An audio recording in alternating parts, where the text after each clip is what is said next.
आचार्य अपने सीता से कहा था कि शक्ति के विरुद्ध संस्कार से ही लड़ा जा सकता है। मेरा मत है कि शिक्षा ही इस माया से बचने की ढाल है, पर इससे लड़ने वाली अस्त्र रूपी संस्कार अयोध्या को कैसे दिया जाए? अभी तक ऐसे किसी ग्रंथ की रचना ही नहीं हुई है राम, जो ज्ञान से अधिक संस्कार और संस्कार प्राप्ति के सिद्धांत समाज को दिखा सके। तो इस समाज को शिक्षित करने का क्या मार्ग है गुरुवर? कर्तव्य निभाना। राजा का कर्तव्य सुरक्षा और सुशासन है। जब आप उसे उचित रूप से निभाएंगे तो समाज स्वयं ही शुद्ध चरित्र हो जाएगा। मुझे भीतर जाने दो, मुझे भीतर जाने दो। मुझे राजा राम जी से मिलना है, न्याय का गुहार लगाना है। मुझे अंदर जाने दो, मुझे अंदर जाने दो। राजा राम, ओ मेरे राजा राम, मेरा न्याय करिए। आपके दरबार में आई हूँ, मेरा न्याय करिए। सुनो, उस स्त्री को पूरे आदर के साथ राजसभा में लाया जाए।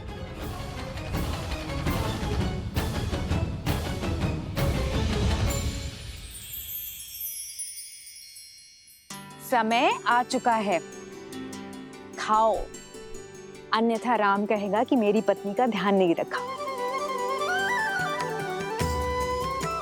हाँ, कह सकती हो। पत्नी का ध्यान रखने का गुण उसे उसके पिता से जो मिला है। यदि आप क्रोधित ना हो तो आपसे एक बात पूछूं माता? क्या पिताश्री महाराज दशरथ भी आपका इतना ही ध्यान रखते थे? बताइए माताश्री। ध्यान ही नहीं रखते थे, सम्मान भी बहुत करते थे। कोई स्मरण बताइए ना माता। हाँ माता, बताइए ना। मेरे विवाह से पूर्व कुछ असुरों ने मुझे मायावी संदूक में बंद करके मत्स्य द्वीप में फेंक दिया था। उनकी मंशा थी कि मेरा विवाह महाराज दशरथ से ना हो, किंतु महाराज दशरथ ने मुझे खोज ही निकाला, मेरे प्राण भी बचाए, मुझसे विवाह भी किया। आप इतने समय अकेले राक्षसों के बीच किसी सुदूर द्वीप पर रही, फिर भी महाराज ने आपसे विवाह किया? हाँ, क्योंकि मेरे पति का प्रेम ही नहीं, विश्वास भी अटल था। उन्हें विश्वास था मेरे चरित्र के ऊपर। ये कैसा दुस्साहस है सेविका? आज तक कभी किसी ने इस बात पर संदेह नहीं उठाया। अयोध्या में ऐसे प्रश्नों का कोई स्थान नहीं है।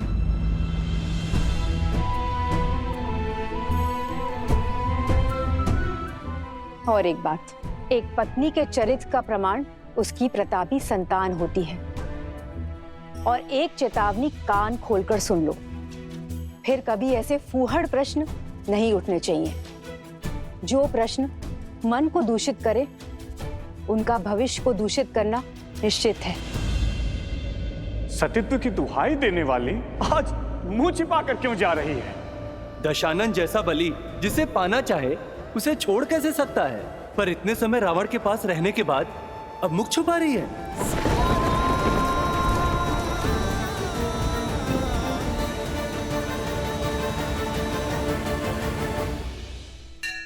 महाराज, नदी में ज्वार आया हुआ था, नौका नहीं मिला, भयानक आंधी और वर्षा हो रही थी।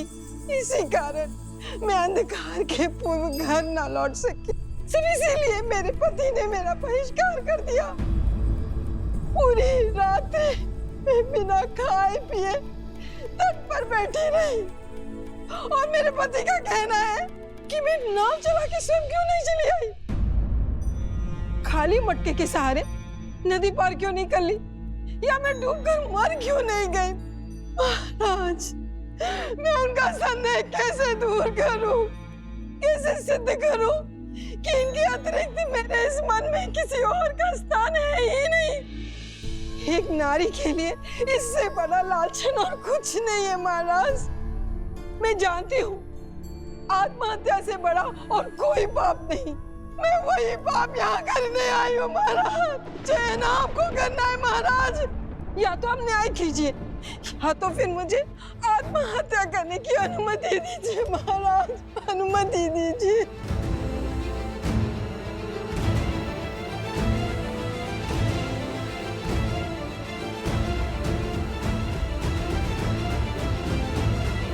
भैया, हमें इसी क्षण जाकर उस वस्त्रक को दंड देना चाहिए और यदि आवश्यकता पड़ी तो पूरे समाज को दंडित करना चाहिए। भरत,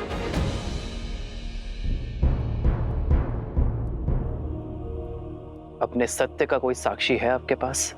हाँ महाराज, है एक साक्षी। वो नाविक जो मेरे साथ रात को उस पार बैठा हुआ था, वो भी जल स्तर उतरने की प्रतीक्षा कर रहा था।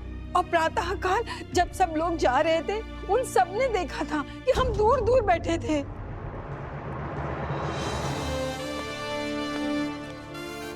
उस नाविक को दरबार में प्रस्तुत किया जाए। कौवे के घोंसले में अंडे किसके हैं?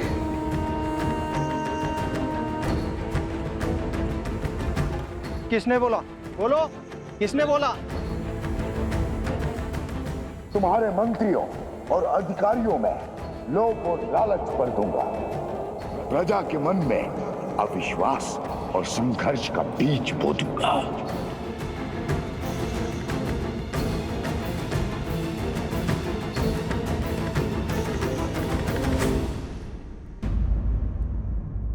स्त्री को सम्मान सहित राज्य के आश्रय में रखा जाए। शीघ्र ही सभी पक्षों को सुनकर निर्णय लिया जाएगा। स्त्री के पति का पक्ष जानना आवश्यक है। इसमें प्रमाण की क्या आवश्यकता? जब मेरी पत्नी मेरे साथ नहीं थी तो किसी और के साथ ही होगी। कुलीन घराने की स्त्रियां यूं वन बिहार में अकेले नहीं घुमा करती, और वो भी इतनी रात्रि में।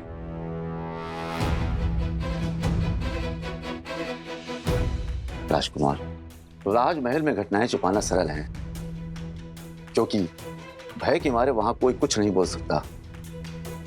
परंतु हम सब साधारण लोग हैं, हमारे जीवन की घटनाएं नहीं छिपती। राजा से कोई प्रश्न नहीं पूछ सकता, पर हम पर उंगलियां तुरंत उठ जाती हैं। दुष्ट! तुम्हारा दुस्साहस कैसे हुआ? तुम कहना क्या चाहते हो? देखा ना राजकुमार, राजमहल के विषय में प्रश्न हो तो ये प्रतिकार मिलता है आपके द्वारा। देखा गांव वालों, ये अन्याय है। उचित अनुचित का निर्णय राजा करते हैं, कोई और नहीं। छोड़िए, प्राण निकल जाएंगे। ये कैसा न्याय है? राजकुमार छोड़ दीजिए।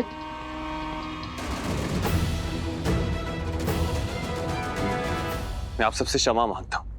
मैं आवेश में आ गया था, पर आपका पक्ष राजा राम ही देखेंगे। आपका पक्ष सुनकर ही निर्णय किया जाएगा।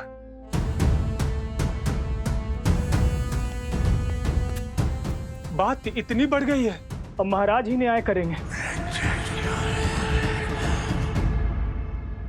सारी अयोध्या की मति कैसे भ्रष्ट हो सकती है?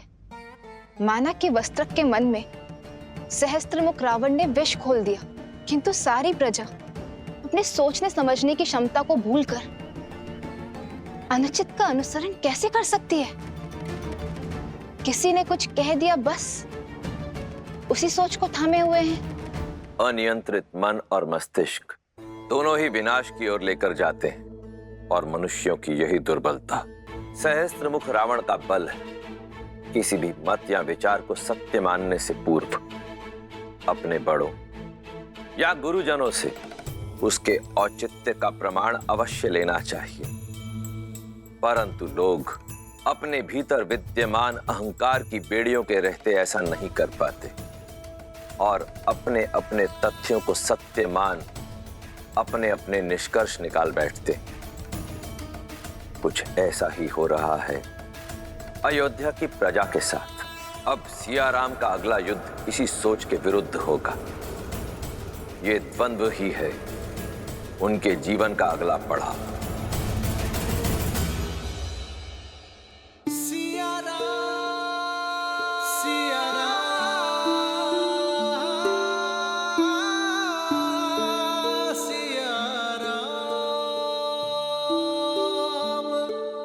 नगर दूषित हो रहा है सीते।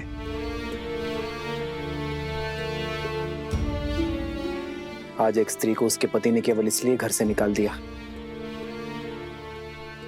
क्योंकि उसे उसके चरित्र पर संदेह था, क्योंकि किसी संकट के कारण उसे एक रात्रि घर से बाहर रहना पड़ा।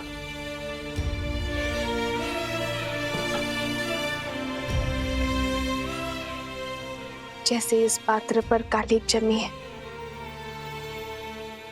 वैसे ही कुविचारों की कालिक प्रजा के मन में जम गई है आर्य। तो हमें करना ये है कि अपने विचारों और विश्वास के स्वच्छ वस्त्र से इस कालिक को पोंछना है। जब कालिक साफ हो जाएगी तो हमारी अयोध्या फिर से दमक जाएगी। राम सिया राम सिया राम सिया राम, राम सिया राम सिया राम।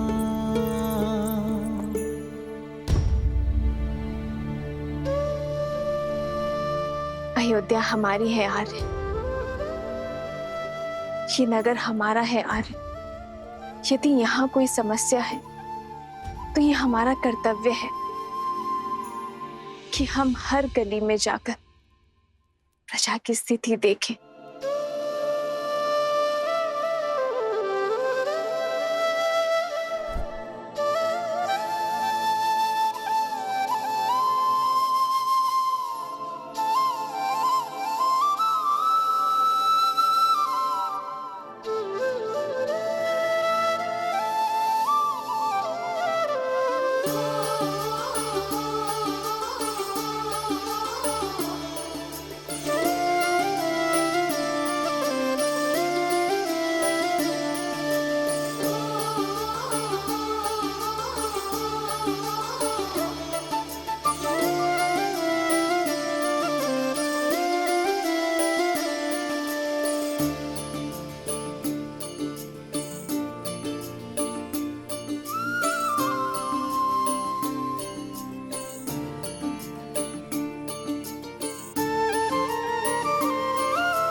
प्रजा के विचार को जानने के लिए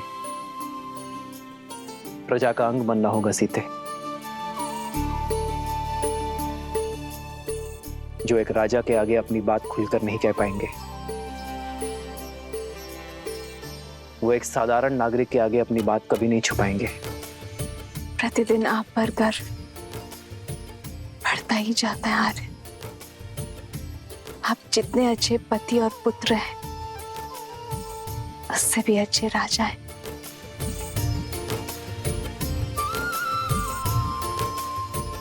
डर तो मुझे अपनी पत्नी पर है सीते, जो हर विपरीत परिस्थिति में भी एक ढाल बनकर मेरे साथ खड़ी रहती है। जन्म जन्म का है ये संगम, राम रतन सीता वैभव धन। एक है पौरुष एक समर्पण, एक है रूप तो दूजा दर्पण। राम है लोचन सीता दृष्टि, राम है बादल सीता वृष्टि। राम सिया राम सिया राम सिया राम, राम सिया राम सिया राम।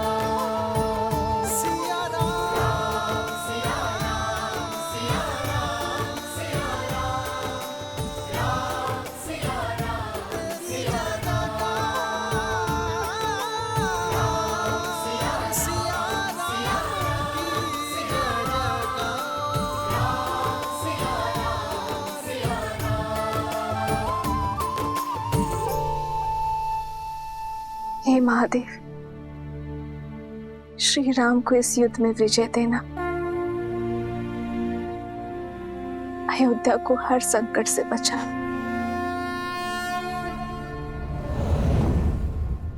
सुना है कि राजा के भाई शत्रुघ्न ने वस्त्रक पर आक्रमण कर दिया है। वही तो, ये कैसा शासन है? जब किसी पर आरोप लगता है तो उसका न्याय किया जाता है, ना कि इसे ऐसे ही कहीं से उसको पकड़ लिया जाता है। प्रजा उचित अनुचित की सीख अपने राजा से ही तो पाती है। यदि हमारे रघुवंशी ऐसा समाज बनाना चाहते हैं जहां स्त्रियों की त्रुटियों पर पर्दा डाला जाए, तो ऐसे तो हम दूसरे नगर में पहुंच जाएंगे भाई।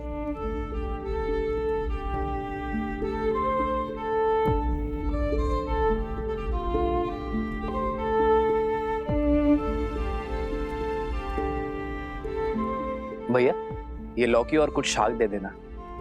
सुना है वस्त्रक को राजसभा में बुलाया गया है, कहीं उसका प्रश्न अनुचित तो नहीं? न प्रश्न अनुचित था, न पत्नी का परित्याग।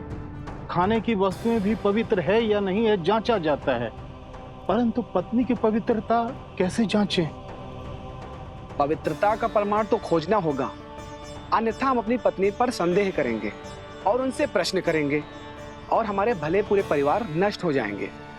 जब राज परिवार ने स्वयं ही अनुचित उदाहरण प्रस्तुत कर दिया है तो कोई क्या करे? ये लीजिए भैया।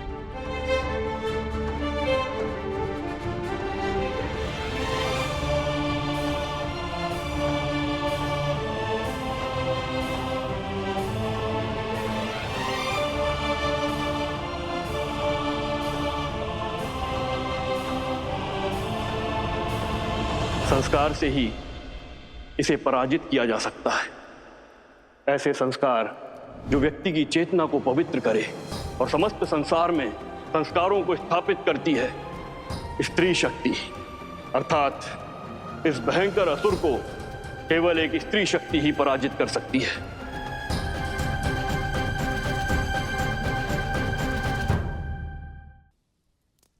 पुंसावन संस्कार तो मंगल पूर्वक संपन्न हो गया। अब सीमांतो नयन की सज्जा प्रारंभ करनी है।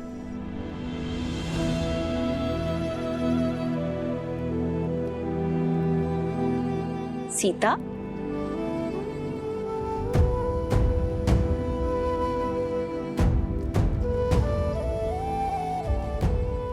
पुत्री, अभी तक जाग रही हो? स्वास्थ्य तो ठीक है ना? आओ, बैठो बैठो। घबराहट हो रही है? चल पियो। मैं ठीक हूँ माता, बस श्री राम की प्रतीक्षा कर रही थी। आपके कक्ष में प्रकाश देखा तो यहाँ आ गई। आप अभी तक सोए नहीं। तुम्हारी नींद पति ने उड़ाई है और हमारे पुत्र ने। नींद ही क्या, दादी बनने के आनंद ने भूख और प्यास सब ले लिया है। पुत्री, इस अवस्था में कभी कुछ खाने का मन करता है या मन में कोई इच्छा भी जागृत होती है? तुम कहो तो कुछ बनवा दूं? भोजन नहीं, मैंने श्री राम से अपनी मन की इच्छा प्रकट की है। मैं कुछ समय के लिए वन में रहना चाहती हूँ, किसी महान ऋषि के सानिध्य में ज्ञान प्राप्त करना चाहती हूँ और श्री राम ने वचन दिया है कि वो मेरी इच्छा अवश्य पूरी करेंगे। उत्तम विचार है पुत्री। गर्भ अवस्था में गर्भ में जो संस्कार देते हैं उसी से उसका चरित्र और भविष्य निश्चित होता है। माता की दशा ही संतान में संस्कार देती है। पर दीदी, आश्रम का जीवन कष्टदायी होता है और इस अवस्था में विश्राम करना महत्वपूर्ण है। जीवन भर महलों के सुखों ने मुझे वो नहीं सिखाया जो 14 वर्षों के वनवास ने मुझे सिखा दिया। आपकी सीता हर स्थिति में, हर परिस्थिति के अनुरूप ढलने में सक्षम है।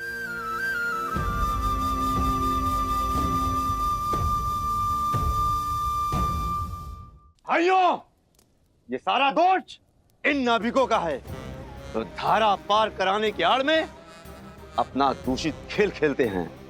इसीलिए मैंने तो अपनी पत्नी को घर से बाहर निकाल दिया। अब राजा राम को भी चाहिए कि वो भी उस नाविक को नगर के बाहर निकालें। यही न्याय संगत होगा भाइयों, यही न्याय संगत होगा। ये निर्णय लेने वाले तुम होते कौन हो? हाँ, स्वयं की दृष्टि में दोष है और फल भुगते साधारण नाविक।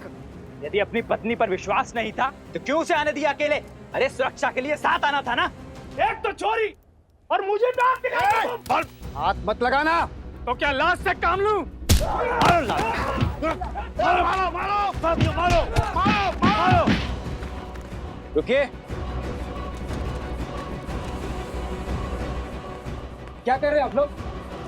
अयोध्या का यही यश रह गया अब? आज से पहले कभी भी अयोध्या वासियों का मैंने ऐसा रूप नहीं देखा। ये द्वंद्व छोड़िए, राज्यसभा में आ जाना। न्याय का निर्णय अब वहीं होगा, और अब किसी ने झगड़ा किया तो कारागृह में डाल दूंगा उसे, समझे?